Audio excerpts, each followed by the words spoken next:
What's up, guys? It's Jay coming at you from the Hooch, and we are in the process of packing for SERE Challenge, and we were told to be prepared to spend 4 days, 3 nights out in the field, right? So I have to be able to put my own food together to be able to be prepared to be out for that entire amount of time. Now, a lot of guys are going to be right away, are going to be like, oh, you just pack a whole bunch of MREs and you're good to go, right? Yes and no. Number one, packing just the whole MRE itself, there is a ton of wasted space in this. I mean, if you were to put, 1, 2, 3, 4, 5 of these together, that's going to take up a good portion of your backpack. So you need to break these down. You have to open them up and pull out the stuff that, number one, pull out the stuff that you want out of it, and then subsidize it with additional things. So instead of just packing 5 of these, what I've done is I've opened up several of them and pulled out the things that I want to take. So stuff like, one of the ones that has the pepperoni pizza in it. These are pretty good, by the way. Stuff like chicken chunks and the accompanying tortillas. There's another meal out of that. More tortillas, and what else have I pulled out here? That goes with it, I should say.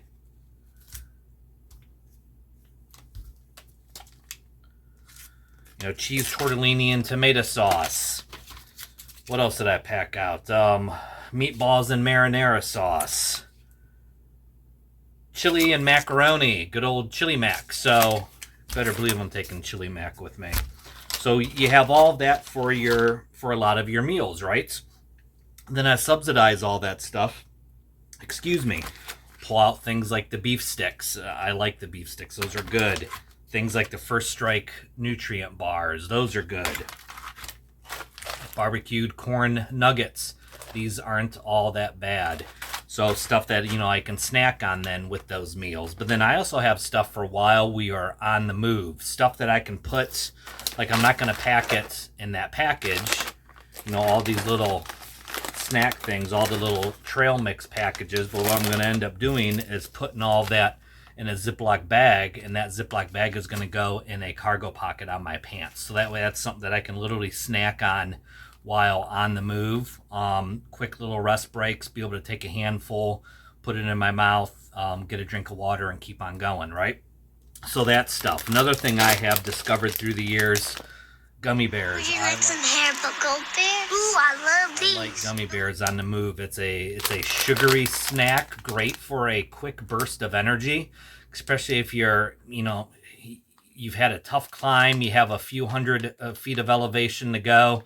This is a great little pick-me-up, great little booster for you while you're out there on the move on the trail. So that's nice too. Something salty. I like salted cashews a lot. So that, once again, because you're out in an environment where you're sweating a lot, you're working a lot, you need to replace those salts that you're losing. So something like those, once again, will be put in a Ziploc bag and put in a pocket, and you can snack on that while on the move as well. Another thing I've done is I have things like instant coffee, drink mixes, electrolyte mixes, liquid IV, all of that I'm taking as well, so I can put that into my canteens and drink that while on the go too. I won't drink nothing but that. That's going to be, going to have water. Usually the way I do it is I have a dedicated canteen just for one of those drink mixes or electrolyte mixes, and then I have just plain water as well. So I'll be doing all of that for packing for the trip anyway. So that is the way that I'm sorting my food for this. And then, stuff will also be kept in my rucksack in a large Ziploc bag, and then you're going to dispose of your trash in there as well. So by being able to put that trash in there, you're not leaving behind any signs of your activity, where people who are tracking you or hunting you down, where they can see bits of garbage that are out there on the trail, and they know that you've been there. So Ziploc baggies are great for that.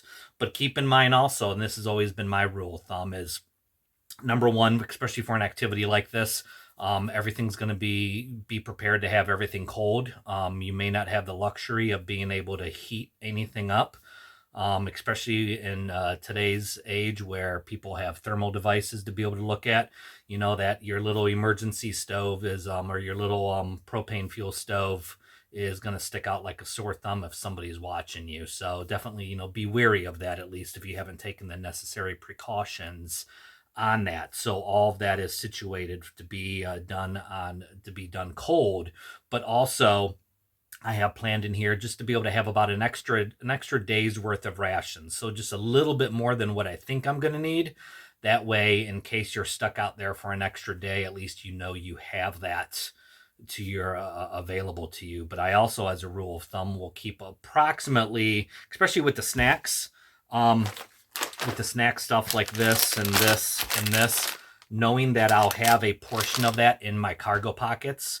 That helps me out if I find myself separated from my gear and on the go. Let's say you get bumped from your camp at 3 o'clock in the morning and it's just boom, literally you're out of there. At least I know I have quite a bit of sustenance on me to be able to get away at least and be able to survive for a little while, as well with the other kit that you have in your pocket. So anyways, guys, that is kind of a quick down and dirty of how I am packing for my food situation for SERE Challenge. So you guys keep getting out there, keep training, keep getting at it, and we'll chat with you soon. Later.